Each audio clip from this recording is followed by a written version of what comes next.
Our first guest, though, Mae Sithole, has graced various stages, from the Grahamstown National Arts Festival to Dakar and France. Her dynamic voice and colourful music earned her a spot amongst Cape Town's top 5 innovative female musicians by Of Africa magazine. And today, she's gracing us with her melodic voice in the loft, performing her song titled Miracles. Mae Sithole.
What a great way to start celebrating Christmas Eve. That was beautiful.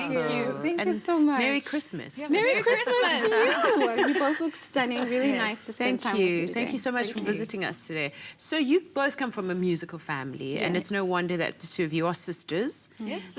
How did the relationship end up in a band relationship?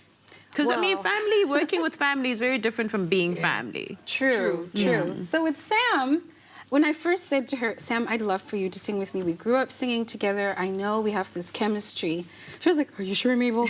Are you sure you want it to be me? Are you sure there's no one else you can ask? Are you sure? And I was like, there's no one else I want in the band, Sam. I really would love for you to sing with me. And eventually she softened to the idea. And she came to a few rehearsals, and the chemistry was naturally there. And after that, it was just... I can't even remember how long it's been now. It's been quite a while, a couple of years. And your voices do just work so well together. Thank you. It's just so soothing listening to you. It's easy to listen to you sing. Really beautiful. Thank you so much. And were you already in music, or were you in a totally different field? Oh, no, not. Well, in high school, yes. We sang a lot in high school. I was part of an a cappella group, and I did a lot of theatre where we had to sing.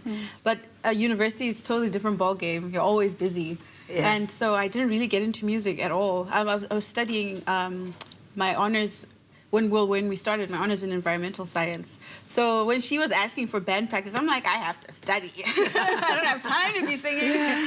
And then finally, when I just started singing, it just brought back a lot of memories from, you know. I mean, I would leave school to go and join a band. I just can't sing. Yeah. So you also played the mbira, which is the thumb piano. The thumb piano from Zimbabwe. Where did you learn? And is it quite an ancient instrument? It is an ancient instrument from Zimbabwe, and the reason I love it so much is that when we moved back to Zim from the States, I was part of a group called Chipawa, the Children's Performing Arts Workshop. And we had so many mentors there. One of them was the late Chiwaniso Maraire from Zim, and she took the mbira and made it this contemporary instrument that everyone could identify with. And I thought, wow, I love how it sounds. I like this approach, and I'd love to, integrate that in my own music. And so that's how I started writing with the mbira and just interacting more with the traditional music from all over Africa, and bringing that to a place where the whole world can love it and experience it as well. So you traveled so much growing up, and I suppose all of that had some kind of an influence on what your sound and your musical career would be like. So what, I suppose, did create the sound that is now yours?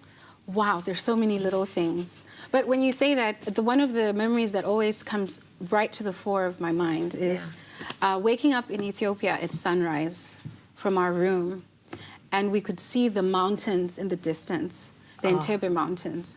And it was even now, and then you'd hear the Muslim call for prayer at that time in the morning, and this beautiful voice is piercing into the sun, and I'm like, wow, this is so beautiful.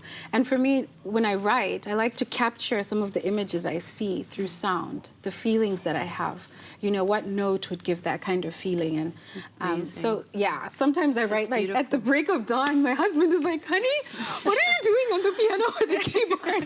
Like, I'm just writing a song. I don't want to, like, wake up and do stuff or lose this moment. How did it come to be that you traveled so much with your family? Well, our parents have been involved with international development our whole lives. So our father was working with the Zimbabwean government under Foreign Affairs, also with the United Nations, at the United Nations.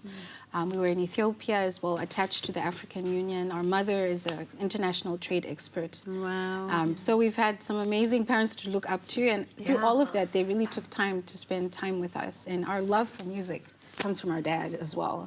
And just like in the car, you can, like we play, our band knows, Kwezi and the guys will tell you, like our dad just puts on his playlist and we're all singing in the car.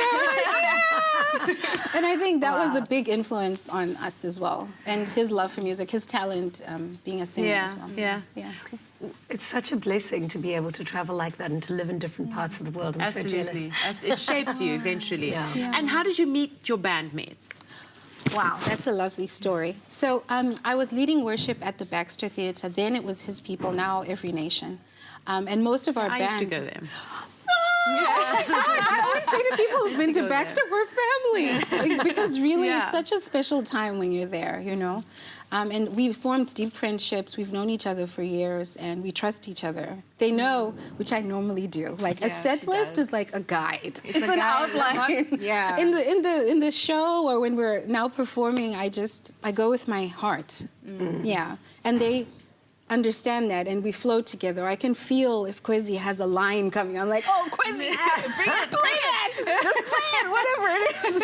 Oh, that is so magical. Yeah, and we like that freedom. Yeah, so often we like the freedom we can share as a team, and we want other people that come into our space to experience that same freedom. And it's really good that they know her.